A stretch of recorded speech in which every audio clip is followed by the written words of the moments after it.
Taiwan is a vibrant, free and democratic place. People here have long learned to coexist with the threat from their neighbour China, but things are shifting. Do you think Taiwan is more safe or less safe? Dangerous, more dangerous. There is a new, more assertive president in office in Taiwan. There is a new, more unpredictable president in the White House. Taiwan, they took all of our computer chips. And there is a new intensity to the pressure from China. So I have travelled around this island, speaking to people who live here, who worry about the future. And if China were to launch some sort of attack, would you feel that Donald Trump would come to your support? I don't think so. And those who are readying this place for the worst case scenario. China is preparing to invade Taiwan. So, is Taiwan more vulnerable now than ever before? And if an attack were to come, is it ready?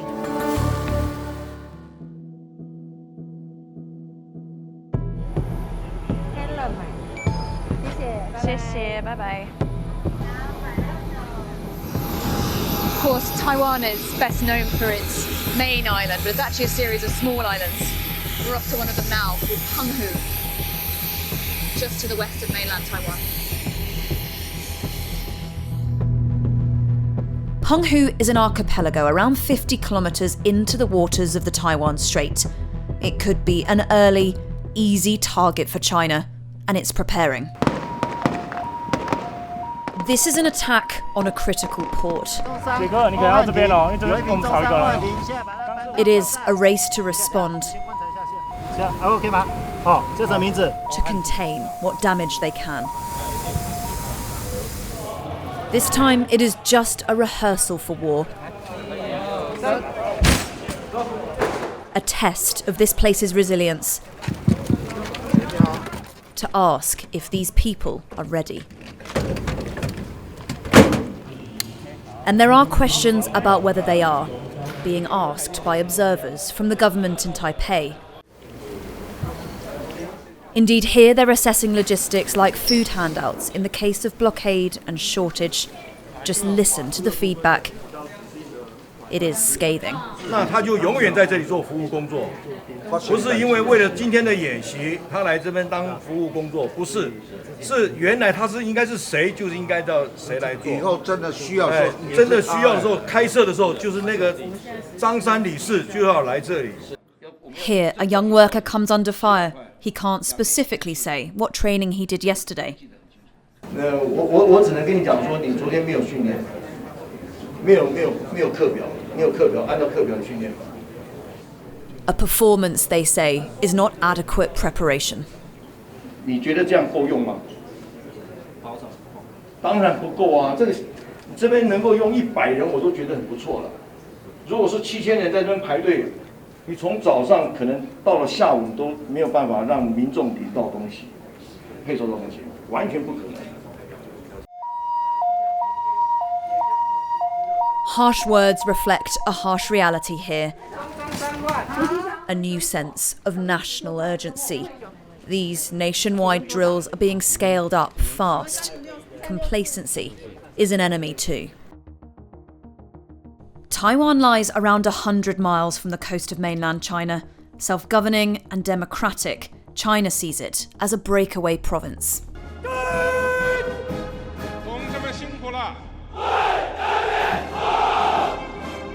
For many years, it has sought reunification, but Xi Jinping has turbocharged that aim.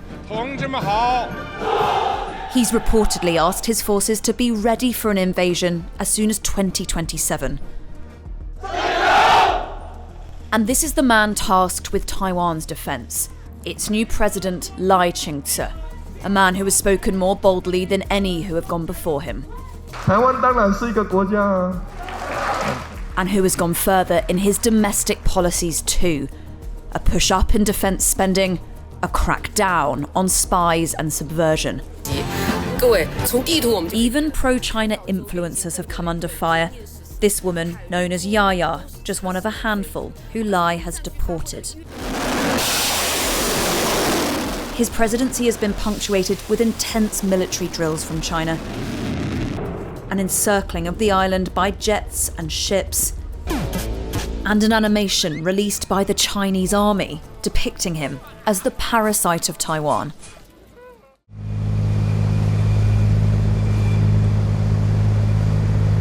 The change this has all wrought is being witnessed firsthand here on the shores of Penghu.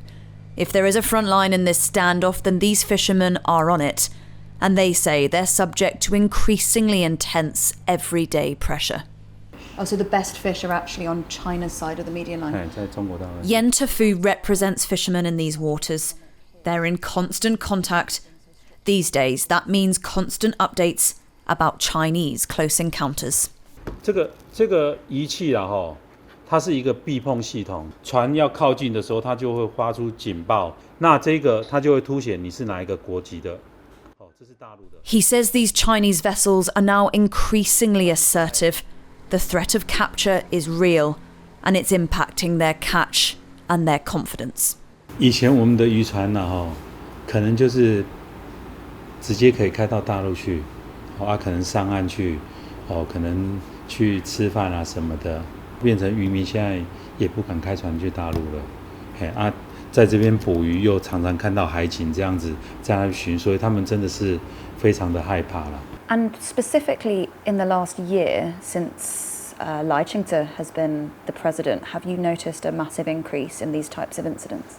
因为赖清德他主张的比较更明显一点，对，他影响到整个台湾，不包括渔船或是人民的经济啊，两岸的往来，民间往来。The fear is that what's happening in these waters is all part of China's long-term plan, a gradual chipping away of Taiwan's resolve. It's on outer islands like Penghu that you really get a sense that the threat from China is not just theoretical. It's real, and it's playing out right now in the waters of the Taiwan Strait. China increasingly asserting its authority, its dominance, and its presence. But it's doing so in ways that aren't quite bad enough to draw a Taiwanese response, but that slowly but surely move the dial on what's normal. In the waters off Penghu, a clear picture is emerging of so-called grey zone tactics. In February, a Togo flagged ship with a Chinese crew was intercepted by the Taiwanese, accused of cutting undersea internet cables. China's Coast Guard is also increasingly assertive, acting, critics say, as an additional branch of the Navy. China has at least 150 large vessels, Taiwan has around 15. And in a new tactic, observers have reported a rise in so-called 3-no vessels crossing the median line. Ships with no name, no registered home port, and no registration certificate. On the eve of President Lai's first year in office, they say 30 crossed in a single day, operating as a type of shadow maritime militia. Running ships with no name and registration is a serious accusation. We put it directly to China's Ministry of Defence. What does the military say to the accusation that it's using a shadow fleet of unregistered militia ships to perpetrate intimidation in the Taiwan Straits? 我想问一下，既然是三无船只，又如何断定是大陆的？这纯属是贼喊捉贼，造谣重伤。解放军在台海有关行动是维护国家主权和领土完整的正当之举，是对台独分裂和外部干涉的严正警示。Back in Taipei, they reject this entirely. Chinese pressure a constant backdrop to everyday life. But at the heart of this government, there is now open recognition of what it all means and where it might lead. The population need not to be naive like the past. That's thinking that, oh no, China is a big market. They need to work in terms of economy with Taiwan, so we don't need to be worried. China will not invade. It will not invade Taiwan. No, it's not true. China is preparing to invade Taiwan. If an attack came in the next 18 months, is Taiwan ready? Is Taiwan prepared enough? Taiwan alone, face on China, we will never be ready. It's not possible. China is so big, so huge. And when it comes to grey zone encroachment, they are aware and they are worried. And maybe it's also the tactic of China, trying to push Taiwan to the maximum and then to be very nervous and wanted to to become the one who will take the first action. You think that's right? They're actively trying to provoke a response. Yeah, we suspect. Yeah, we try to work very hard with USA, with the international community, to avoid that China using this kind of gray zone tactic and to one day and to conquer Taiwan, to invade Taiwan. So what of that international community? Well, there is a new factor at play, and he looms large over everything. Taiwan, they took all of our computer chips. China. They lost the chip business exclusively in Taiwan. They stole it from us. I like President Xi very much. President Xi, he's a fierce person. America first. That as long as you're president, China will never take Taiwan by force. I never comment on that. Thank you very much. America isn't treaty bound to defend Taiwan. It is only obliged to provide it with defensive arms. But previous presidents have hinted they would do more if needed. Donald Trump is just a different type of president. He is more transactional, less predictable, certainly less committed to traditional allies. And all of that has left people here with a sense that that backstop that they'd sort of tacitly relied on is shrouded in a lot more uncertainty. So to get a sense of how they feel about that new reality, we've come here to the baseball. This, the most archetypal American export, just one symbol of a broadly pro-American outlook. But as the stand filled up, opinion about Trump, well, it was very mixed. He's quite crazy. I'm not sure if there is there are more purpose for his action or speech. I don't know. I think it's a good thing for Taiwan. Why? Maybe more safer, because China is. I think China is a big threat for Taiwan. And if China were to launch some sort of attack, would you feel that Donald Trump would come to your support? I don't think so. You don't think so? I don't think. And is that quite worrying? Yeah, we worry about it, but we cannot do anything. We know our country we have to protect by ourselves.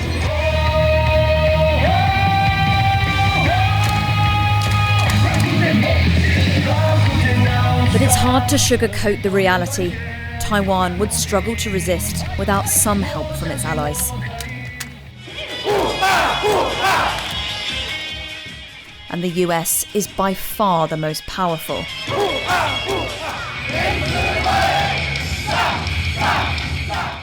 And few civilians understand that, as well as people like Mr. Zheng, who we met watching on from the stands.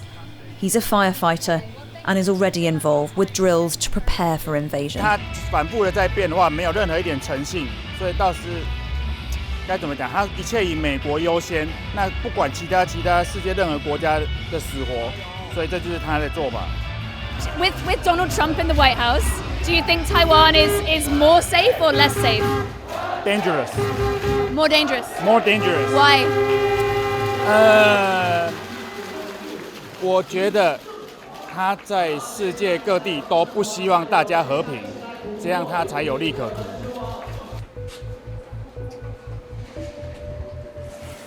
Okay, so we're getting suited up. But Taiwan has one key asset, something Trump needs and wants to protect. Hair covering. So valuable, it's been described as a shield for Taiwan. So before we go into the factory, I have to take what's called an air shower. So I'm going to go in, and this air is going to blow, and it's going to get rid of all the residual dust that might contaminate the factory.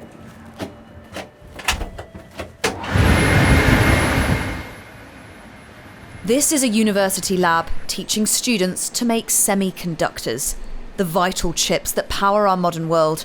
Over 90% of the most advanced ones are made here in Taiwan. I think, of course, it's very important. You can see people know Taiwan by the chip. And you can say, okay, it's the glory of Taiwan. Not just the glory of Taiwan, but a key reason the West could come to its defence. But Trump wants more manufactured in America. And now the biggest chip firm here, TSMC, is investing billions in the US.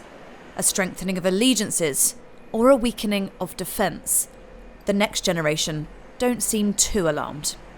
I think the supply chain is one reason like why companies like to build their fab in Taiwan. We also have a lot of skilled people like from different college. Yeah, so I think Taiwan is still very important in semiconductor. TSMC is going to put a big investment into America. What did you think about it? A few people are afraid that maybe they think that US will take the industry away, or they say that it's a politic act, or Taiwan will lose its control of TSMC. But for me or for other students, we think that this might be a future, since we want to expand the global supply chain. But if you step away from Taiwan's modern reputation, you will find a place with a troubled past, where people don't always agree about who they are and where they're headed. We're travelling south out of the capital Taipei towards the neighbouring city of Taoyuan, and we're off to meet someone whose story really helps explain why reunification is still so important to China and why Taiwan's identity is still so complicated. We've come to a care home for veterans, elderly men who had front row seats for some of this region's most turbulent history. So the Chinese Nationalist Army kind of sign up documents. Wow. That's you. Song Guoxi is 107 years old. He was born in Wuhan in mainland China. And that's you? That's you. Wow. He fought for the Chinese army against the Japanese during the Second World War. And then for the KMT, the Chinese nationalist government, against the communists in the Chinese Civil War. His side lost, and in 1949, along with his leader Chiang Kai-shek and around 2 million others, he fled to Taiwan. 记了8天，在高雄还不仅下船，在高雄不仅下船了嘛，还要有个检查，没有码头，就是铺水那个海水呀，在身上都抽了，在台湾的身上都抽了，就是身上一个。Since then, Taiwan's been governed as a separate entity, but so many here don't see it as such. 很难过了，天天哭晚上。 有的自杀的，有的晚上睡觉半夜都哭啊！一谈起来，一看到这我的家在海那边，一看到这边都哭啊，那都是。Would you like to see reunification in your lifetime? 我现在年纪大了，我希望我不死之前看到中国统一，我就高兴了。我也是中国人，台湾也是中国人。 But this generation is aging fast, and their descendants often feel different. A park just down the road makes that clear. It's a graveyard of sorts for statues of General Chiang Kai-shek, the one-time Chinese nationalist leader who lost China's civil war and fled here, hoping to one day return. It is so clear when you're here that a modern democratic Taiwan clearly just doesn't have all that much time for Chiang Kai-shek anymore. And while that might largely be because of the brutal military dictatorship he oversaw, for some, it might also be because of what he represented, that true belief in a reunification of China, that Taiwan was indeed part of the mainland. For a younger, more confident, democratic generation, it just doesn't wash. That is particularly the case in younger urban centres. While most Taiwanese support the status quo, there are some whose hopes are unashamedly bolder. Would you like to see an independent Taiwan? 我觉得台湾是一个很棒的地方，然后我们应该要有自己的法律。我们其实现在已经是独立状态了，对，我们不需要自己喊出说我们要独立，因为其实我们本身就是已经独立。In your lifetime, would you like to see an independent Taiwan? Of course. Yeah, of course. Yeah.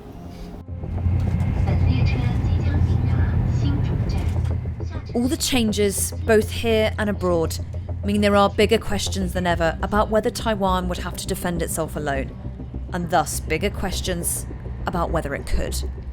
We're headed south now, down to a more central part of Taiwan, and as soon as you leave the densely populated north, you really get a sense of the fact that this island is still quite rural, and things have been written for centuries about how Taiwan's topography would make it very difficult to invade. It's got a big mountain range through the middle, few ports, few beaches, shallow waters and so on. And while that is still the case, Taiwan also knows that in the modern era, it needs to prepare for modern warfare. Companies like this say that means matching the type of preparation to the type of war they might face.